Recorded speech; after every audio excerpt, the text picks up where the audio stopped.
शरण हरी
मंडप केला, नाही तर कापडी मंडप हे तुम्हाला कधी ना कधीतरी ऊन वारा पाऊस कशापासून तरी त्रास झालाच असतो. पण हा जो लोखंडी पत्र्याचा मंडप केला त्याच्याकरता एकदा सगळ्या मंडळींनी टाळ्या वाजून त्यांचं स्वागत करणार आहे. भर पावसामध्ये सुद्धा आपण आता कार्यक्रम करू शकतो. ही एकीची ताकद आहे, ही गावाचं सामर्थ्य आहे. विठाला विठाला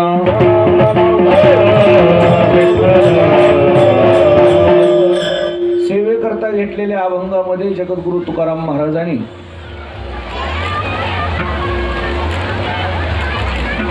भक्ता पुढे भगवंत कसा काकुळतीला येतो त्याचं दिग्दर्शन केलेलं आहे. भक्तानं देवाला काकुळती यावं का देवानं भक्ताला काकुळती यावं, काय म्हणणं आहे तुमचं आलेगावातल्या मध्ये? कोणाकोणाला काकुळती यावं? भक्तानं देवाला. पण आज कसा उलटा प्रवास आहे बघा. मला सांगा तुम्ही बसलेल्या मंडळी, देवाला भक्ताची गरज का भक्ताला देवाची गरज? भक्ताला देवाची गरज. जीवानं देवाकडे जावं का देवानं जीवाकडे यावं? तुम्ही गंगेला येता आंघोळीला का गंगा घरला येते? कसं करता? तुम्हालाच गंगेला यावं लागते, बरोबर आहे ना? तुम्हाला गरज का गंगेला गरज? तुम्हाला गरज आहे. परंतु या अभंगामध्ये मात्र उलटच सांगितले.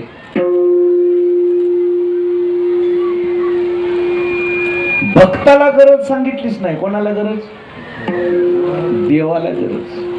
भक्तानं भगवंताला काकुळतीला यावं, पाया पडावं.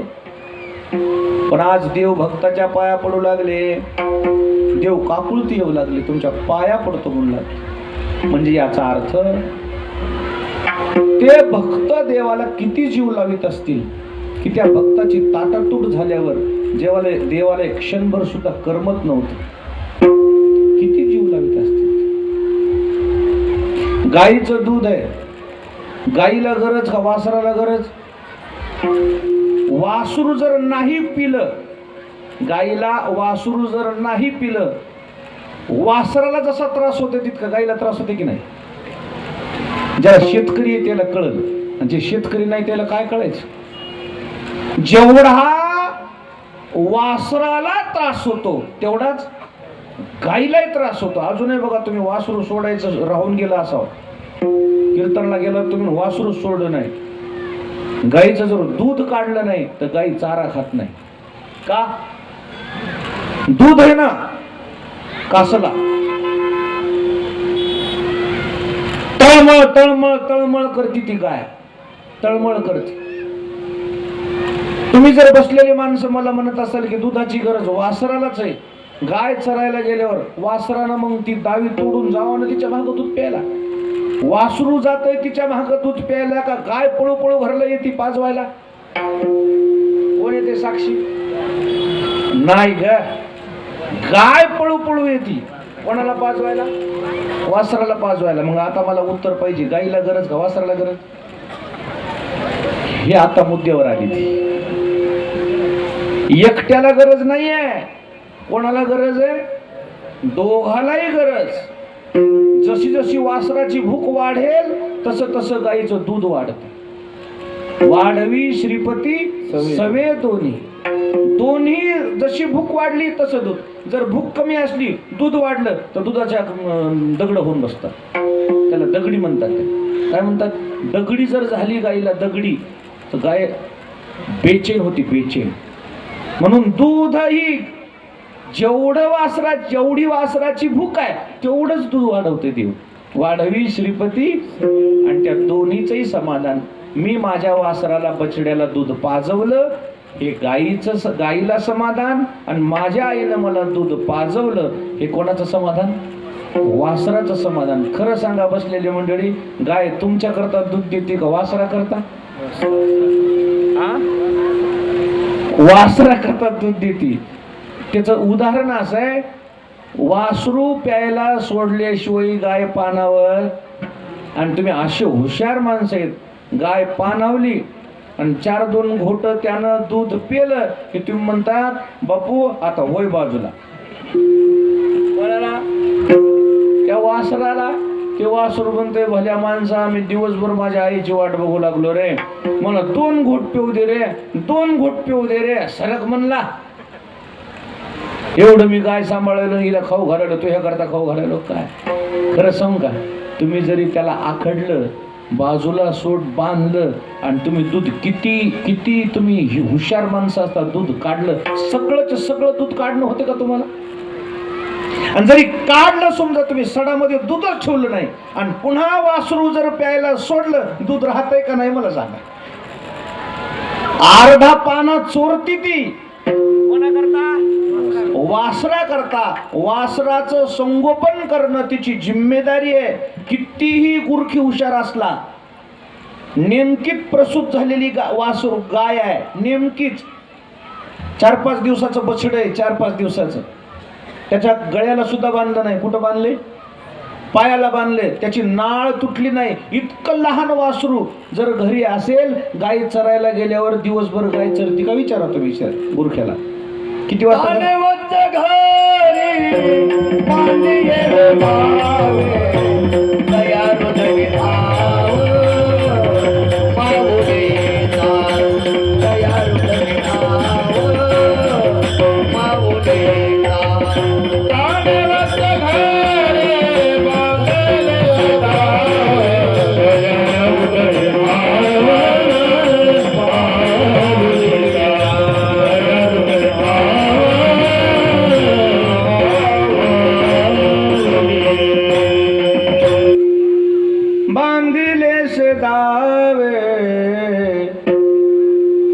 हृदय धावा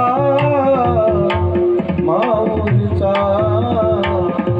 गाय चरायला गेली ना, दुपारी 2-2:30 वाजता चरती ती, हंबरती आणि थोड्या वेळाला चरणं बंद करते, घास धरलेला गवताचा तसाच ठेवते, खातच नाही. मग ती गुरखीमध्ये कसं व्हायलंय? नाही म्हणली, मला खूप जेवायची इच्छा आहे, मला गवत खायची इच्छा आहे, पण माझं लक्ष कोणाकडे चाललंय? आणि किती गुरखी हुशार असू द्या, किती गाय वळणार असू द्या, सांजच्या पदी 3-4 वाजता त्याला टाटा करून घरला येतेच ती. गाय चरे डोंगरी, चित्त बांधे वत्सा घरी. चरती डोंगरात, लक्ष कुणीकडे? वासराकडे. आणि आता मला मग तुम्हाला सांग, आता विचारायचे आले गावातल्या माणसाला, वासराला गरज का गाईला गरज? आधी तर म्हणलं बापा वासरालाच गरज. आता मुद्द्यावर आली साक्षी, दोघालाही गरज. आता मी पुन्हा तुम्हाला प्रश्न विचारतोय, भक्ताला गरज की देवाला गरज? प्रमाणानं सांगू का? प्रमाणानं.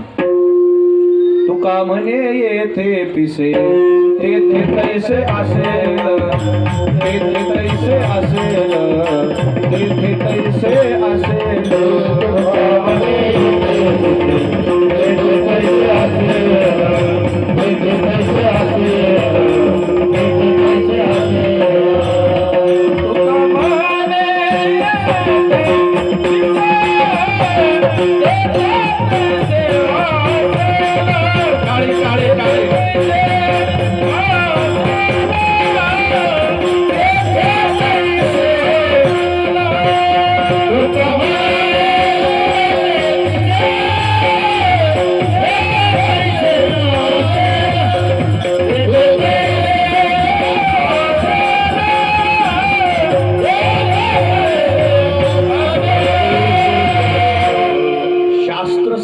तुम्हाला तुका म्हणे येथे पिसे तेथे तैसे असेल. जशी भक्ताची भक्ती आहे तशीच देवाची सुद्धा त्या भक्ताच्या बाबतीत प्रीती आहे. तुम्ही देवा ते भजाल, देव तुम्हा तुष्ट येईल. ऐसे परस्परे घडेल प्रीती जेथे. ज्ञानेश्वर महाराजांनी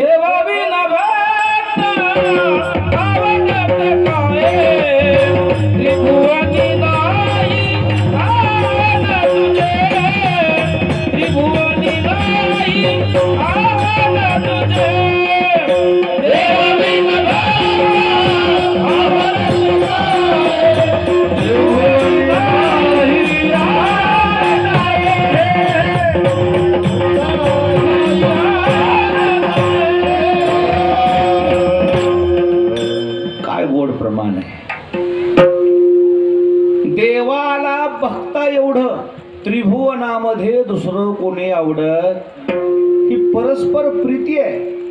जेवढी तुम्ही भक्ती कराल तितक्या भक्तीच्या पटीमध्ये परमात्मा तुमची किंमत करतो. हे परस्पर स्नेह आहे, परस्पर. एक शब्द बोलू का तुम्हाला? संसार एकतर्फी आहे आणि परमार्थ दोनतर्फी आहे.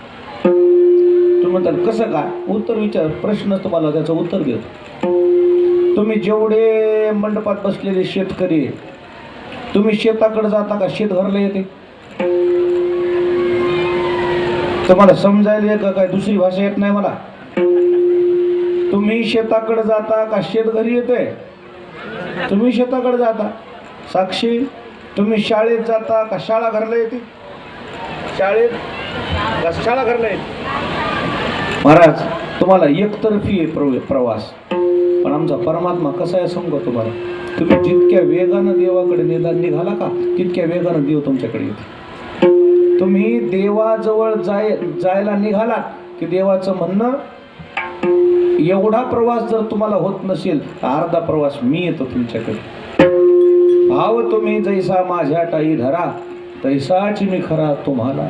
तुम्ही जितक्या पटीनं माझ्याकडे येताल तितक्या पटीनं मी तुमच्याकडे येतो. अजून एक सवलत सांगू का तुम्हाला? अजून एक सवलत सांगू? मी तर अर्धा प्रवास सांगितलाय, आता अर्धा. पण ज्याची निक्की भक्ती आहे ना त्याला तेवढा सुद्धा प्रवास करायची गरज नाही. सुखे येतो सुखे येतो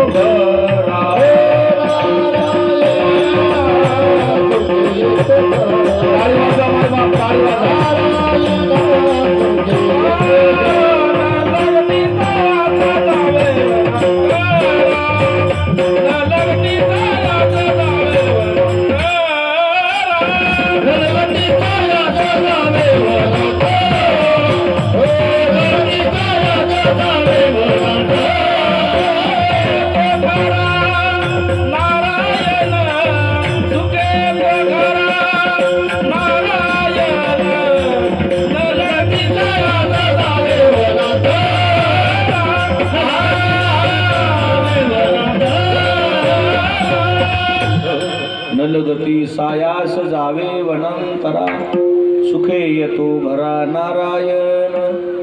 एवढी सवलत संसारात नाही बरं. खाताचं पोतं घेऊन निघाले एक शेतकरी मनुष्य.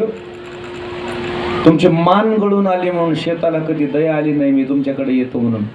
तुम्हालाच जावं लागते. मान गळून आली तरी ती एकदा खाली टाकून देऊन पुन्हा कोणा डोक्यावर देऊन पुन्हा तुम्हाला तिथं नेऊन टाकावं लागतं. पण भगवंताचं म्हणणं तसं नाही. पाण्याला लागली मोठी तहान, पाण्याला लागली लागली पाण्याला लागली तहान.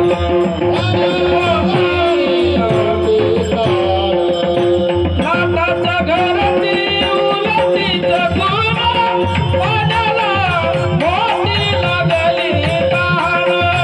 पाण्याला मोठी लागली तहान. पाण्याला मोठी लागली तहान. काय भारवड आहे बघा की. नाथाच्या घरची उलटी खून आणि पाण्याला मोठी लागली. माणसाला तहान लागते का पाण्याला ताण लागते? तुम्हाला ताण लागल्यावर तुम्ही जाता माठा पसतोर का माठ म्हणला का माय तुला लय ताण लागली आहे माय घोटभर पाणी पे. आला का डेरा तुमच्या घरी? तुमच्या जवळ डेरा येतच नाही. गरज असं तर येऊन इथे येऊन. पण आमच्या परमार्थात एवढी सवलत आहे. भक्ताला जेवढी गरज आहे त्याच्या कितीतरी पटीनं भक्ताची देवाला सुद्धा गरज आहे. त्याला गिव्ह रिस्पेक्ट आणि टेक रिस्पेक्ट असं म्हणतो. जितकी तुम्ही देवाची कदर कराल तितका परमात्मा तुमची कदर करतो. त्या केलेल्या भक्तीची नोंद घेतो. नोंद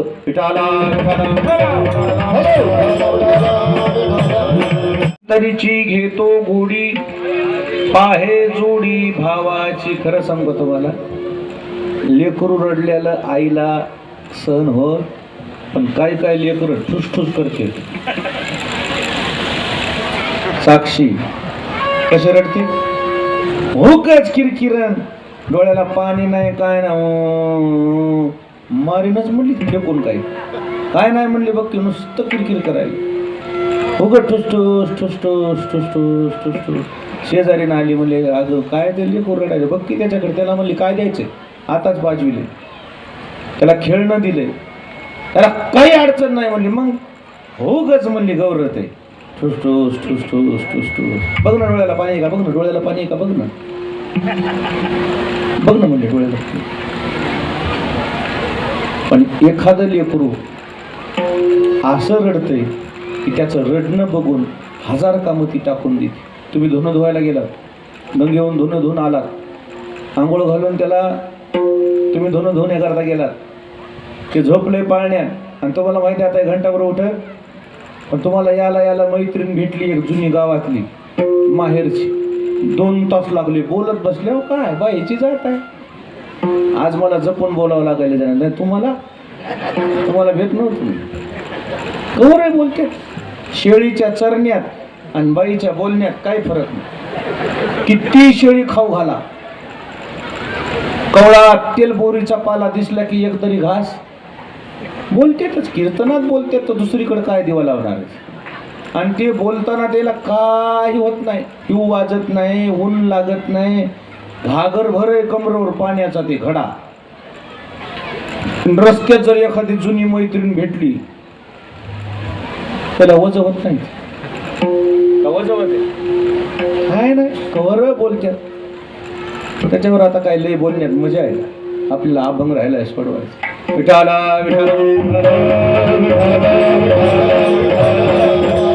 तुम्ही धुण्या करता गेलात येता 1 तासाचा ऐवजी 2 तास लागले घरात काय नाही घरदार लोटून घेतले पाळण्यातले लेकरू रडायला लागले रडता रडता रडता रडता आस्तळून रडू लागलं आस्तळून रडता रडता एक वटून गेलेलं लेकरू ही धुणं घेऊन बाहेरून घरात आली ते धुणं वाळू घालताना ते एक वटून गेलेलं हुंदका देणारं लेकरू पाहिल्याबरोबर ती आधी धुणं धुती का लेकरू घेते हे सांगा कधी घेते कधी असंच म्हणले रडू दे काय करायचं मला असं म्हणते का तिचा ते हुंदका त्या लेकराचा ते आस्तळून रडलेलं लेकरू एकवटून गेलेलं लेकरू धुणं खाली टेकून जळू जाग माय धुणं म्हणती आणि त्या लेकराला हृदयाला लावती माझं वासुर ग माझा वाक माय माझं सोनं ग म्हणल्यावर मग त्याच्या ते हृदयाची जी धडधड ठोके येत ना ते सुरू होत येत नाही तर ते मरायला टेकलेलं असते रडू फुटत नाही त्याला आणि त्याला एवढा जीव लावती 10-5 मिनिटं तुला हृदयाला धरल्यावर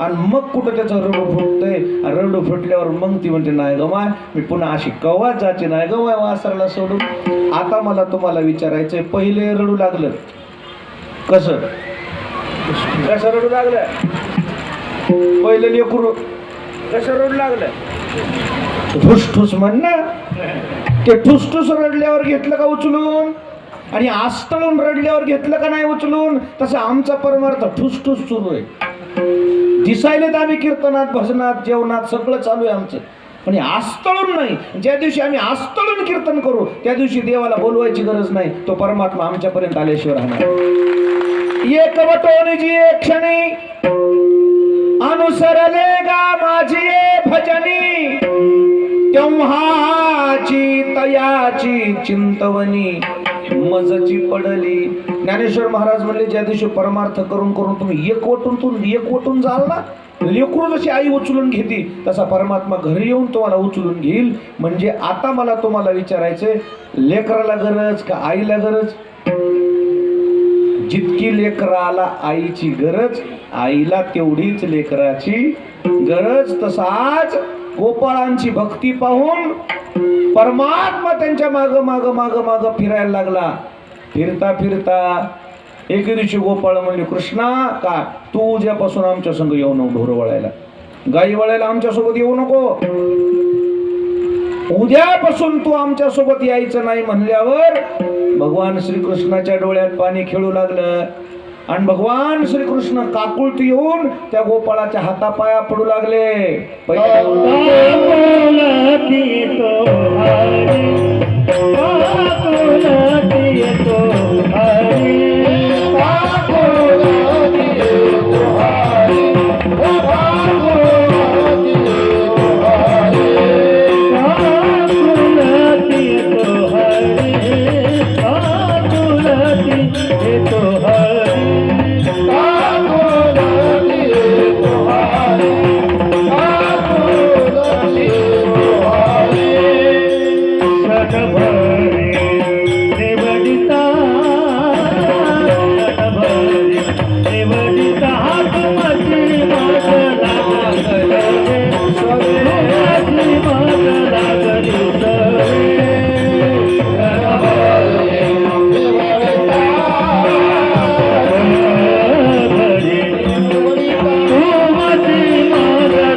आपुलते तो हरी क्षण भरी निवडिता.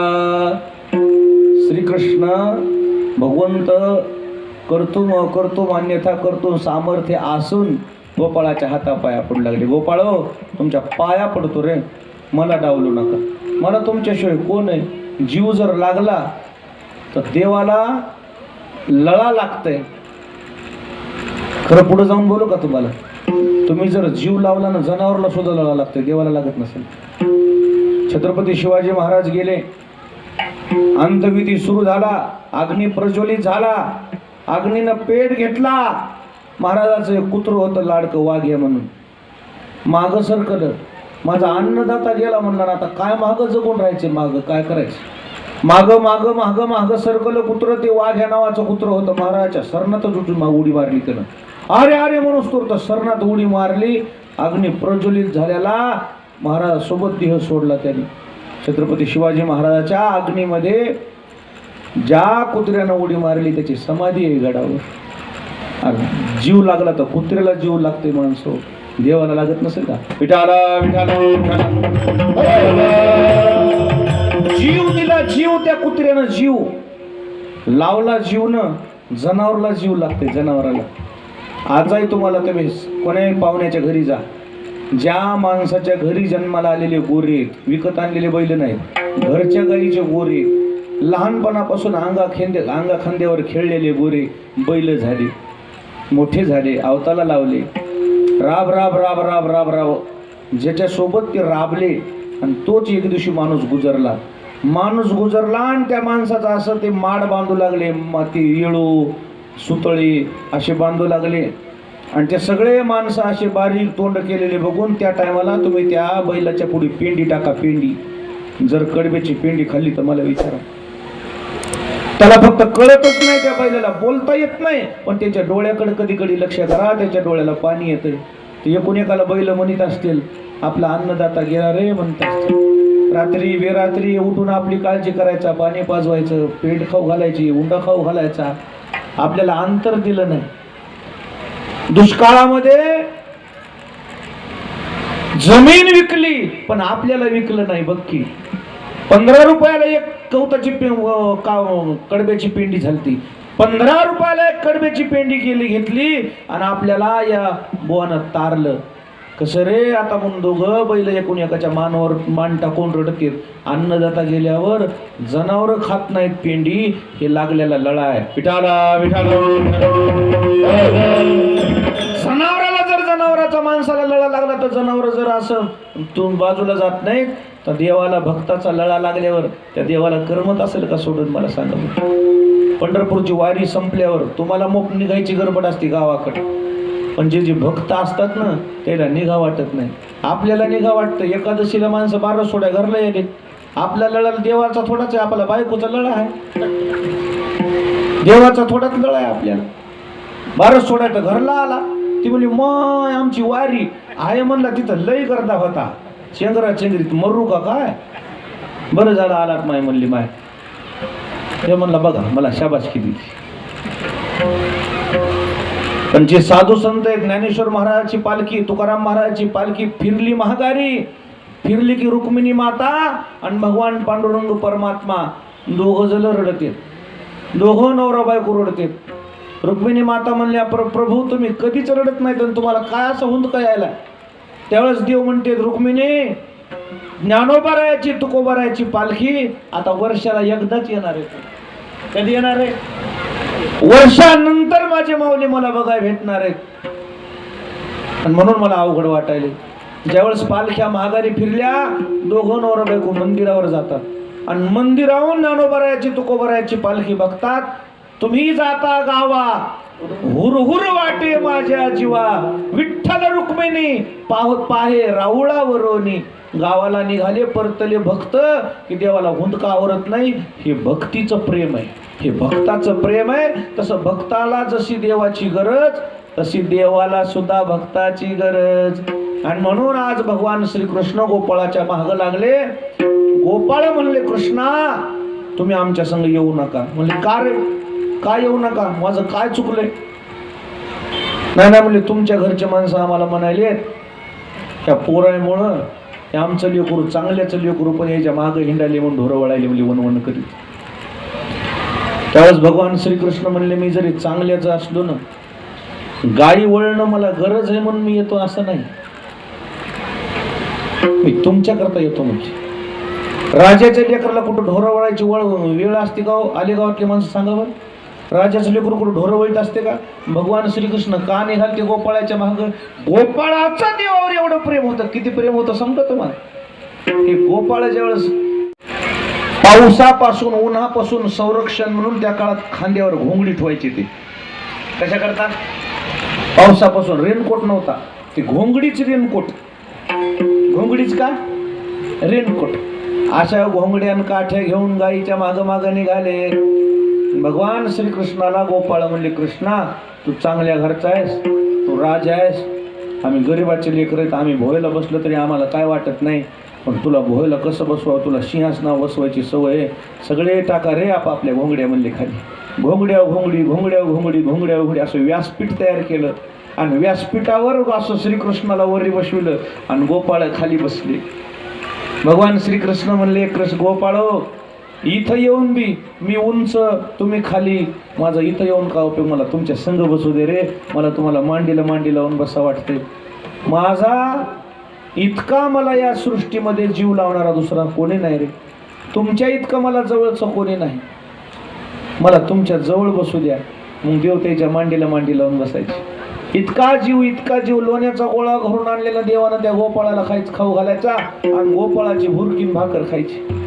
कशी गरिबी दिवस काढीत असतात रे म्हणायचे, देवानं रडायचं. कशी दिवस काढीत असतात. आणि त्यावेळेस देव म्हणायचं, ह्या पा गोपाळ मी राजा झाल्यावर ना तुम्हाला एकाला इतका आनंद देईल, मग तुम्ही माझं नाव बघ. देवानं एवढा त्या गोपाळाकरता प्रवास करायचा, परिश्रम करायचे. इतका जीव लावला, याला परस्पर प्रीती म्हणतात. इतका जीव लावला गोपाळानं देवाला आणि देवाने गोपाळाला. ते गोपाळ देवाला सोडून खात नव्हते. आपलं कसं आहे, कधी येतंय निवद मारुतीला, कधी दर शनिवारी आणि रोज काय उपास आहे का याला? नका इतवर येऊ, पण देवघरातल्या देवाला तर रोज निवद दाखवी जा. देवघरातल्या देवाला तर रोज निवद दाखविता नाही हो, पोळ्याला पंचमीला सणावारालाच निवद दाखव. देवघर जे असते ना, देवघर दररोज तरी निवद जरी नाही दाखविता आला तुमच्या अडचणीनं, पण त्या देवघरामध्ये 1 किलोभर साखर तरी ठेवू जा. जराशी असं टोपणा त्याच्यात घेऊन थोडीशी साखर तरी निवद म्हणून दाखवीचा. साखर तरी दररोज निवद नका दाखव. पण गोपाळ देवाला सोडून खात नव्हते. घासातला घास गोपाळ देवाला द्यायचे आणि म्हणून देवाला ते गोपाळ आवडायचे आणि त्यामुळे ते गोपाळ बनायचे. कृष्णा तुझं खरं आहे, पण तुझ्या घरची माणसं आम्हाला नावं ठेवायचे. ठेवू द्या म्हणले, आपल्याला कोण नाव ठेवते, तर मी तुम्हाला सोडून जगणार नाही, मी तुमच्या पाया पडतो, मला तुम्ही डावलू नका. का कुळते तो हरी क्षण भरी निवडिता. तुम्हाला खरं सांगू का म्हणले गोपाळो, मला तुमची सवय लागली रे.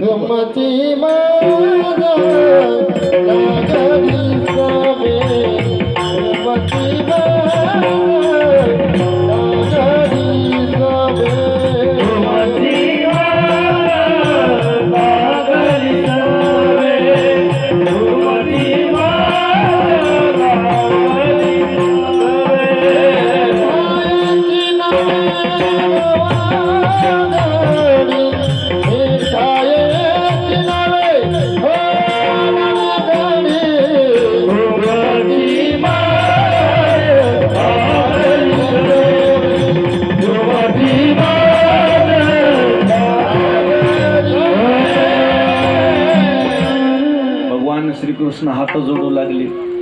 एक गोष्ट बोलू का तुम्हाला? लहान माणूस आणि मोठा माणूस प्रेमामध्ये लहानपणा मोठेपणा काही राहत नाही. प्रेमच असं विचित्र आहे आणि भक्तीचं प्रेम तर फारच अवघड आहे. लळा लागला गोपाळाला आणि देवालाही लळा लागला. भगवान म्हणला, रे गोपाळ मला तुमची सवय लागली रे, तुमची मज लागली सवे. ठाईचे नवे न हो गडी. ठाईचे म्हणजे आपण जुने आहेत, नवे नाही. आजकालचा आपला दोस्ताना नाही. सवय लागली तर ढोरं एकूण एकाला सोडून राहत नाही.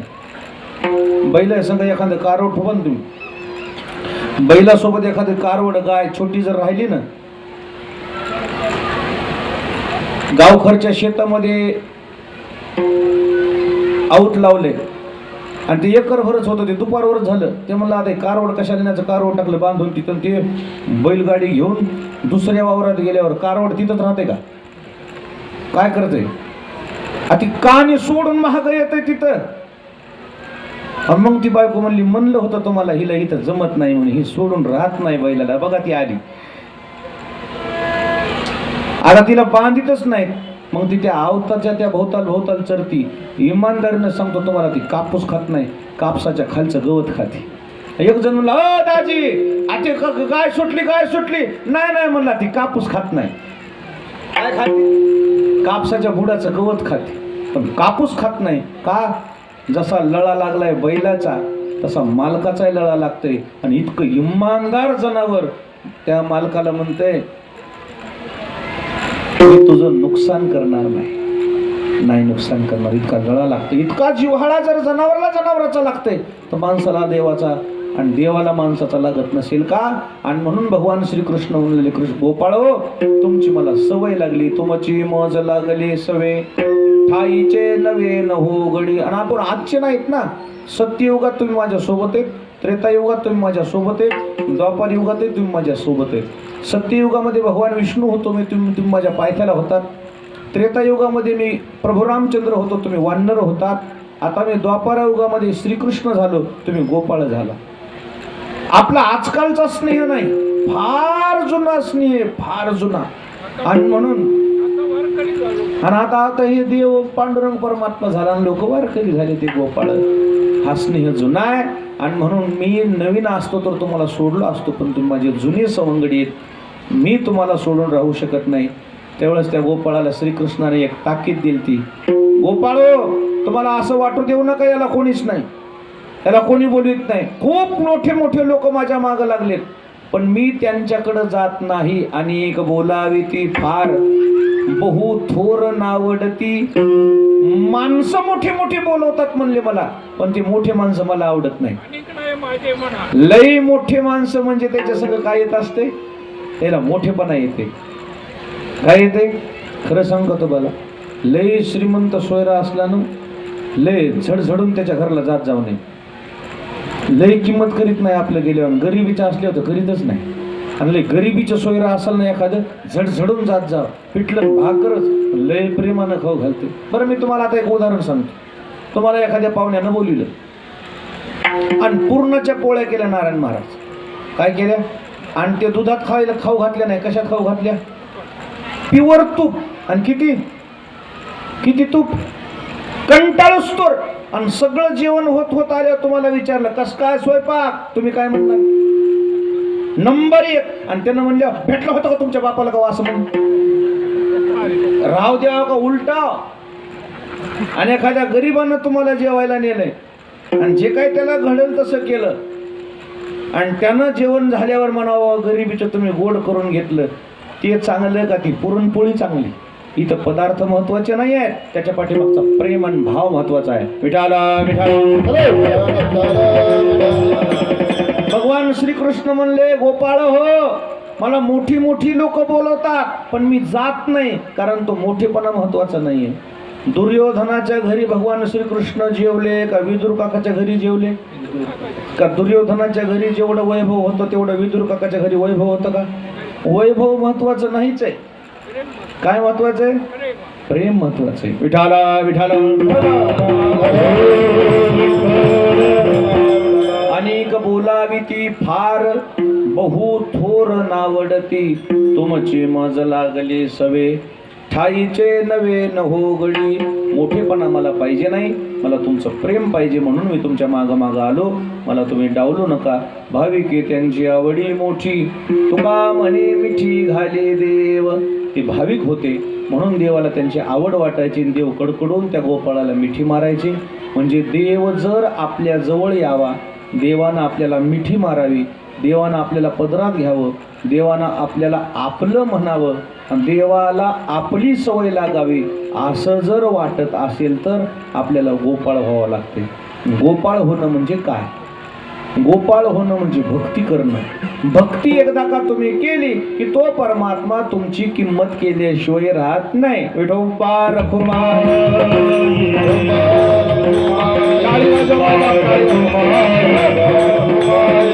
भगवान गोकुळात प्रगट झाले. गवळणी गोपाळ गाई यांच्याकरता अनेक प्रकारच्या लीला केल्या. दही दूध तुपलून खाऊ घातलं उरलेल्या वेळात खेळ खेळले. शिदुऱ्या जमा केल्या. शिदुरीचा काला गोपाळानं वाटप केला.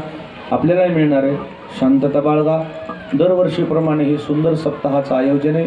यामध्ये पुन्हा विशेष म्हणजे श्रीमान मनोज जरांगे पाटील आले. गावाच्या विनंतीला मान देऊन हे सगळा सोहळा संपन्न होतो आहे. दर शनिवारी महाप्रसाद चालू आहे. गेल्या वर्षी आज 2 वर्षी आपण सूचना केल्याप्रमाणे वर्षभराच्या पंक्ती गेल्या वर्षी बुक झाल्या. यावर्षी बऱ्यापैकी बुक झाल्या. काही पंक्ती रिकाम्या आहेत. जर कोणाला शनिवार घ्यायचा असेल, गावातल्या काही संबंधित मंदिराच्या सहकार्याचे आहेत पुजारी, त्यांच्याशी संपर्क साधावा आणि आपलं नाव तिथं नोंदवावं. दुसरी गोष्ट, महाप्रसाद आहे. महिला मंडळी मोठ्या संख्येनं आल्यात. त्यांच्यासोबत छोटे छोटे लेकरं आहेत. दुपारचा 1 वाजतो आहे. त्यांच्या कोणाच्याच पोटात काही नाही आणि त्यामुळे मला वाटते पुरुष मंडळीनं थोडंसं थांबावं आणि एक पहिली पंगत तेवढी महिला मंडळीची करू द्यावं. काय म्हणणं आहे तुमच्या पुरुष मंडळीचं? मग हे टाळी वाजवलेत म्हणजे हे कशाचं प्रतीक आहे? यांनी एवढं मोठं मन केलं, तुम्हाला थोडं मोठं मन करून त्यांना धन्यवाद देण्याकरता टाळी वाजवा का एकदा? हे असं असते. हेच तर सांगायला कीर्तनात, गिव्ह रिस्पेक्ट टेक रिस्पेक्ट. तुम्ही त्याची किंमत करा आणि ते तुमची किंमत करतील. जेव्हा महाप्रसाद तयार आहे. माय लेकरं बाळ सगळे आपापले सांभाळा. लेकरं बाळ बसवा सगळे जेवायला. निवांतपणे प्रसाद घ्या आणि निवांत आपापल्या मार्गानं चालत राहा. ज्ञानेश्वर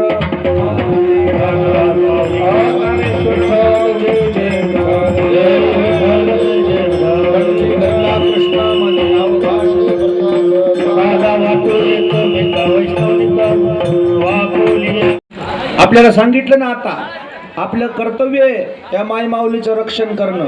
ताबडतोब नवयुवकांनी म्हणजे स्वयंपाकघराकडे जायचं. विठ्ठल जय जय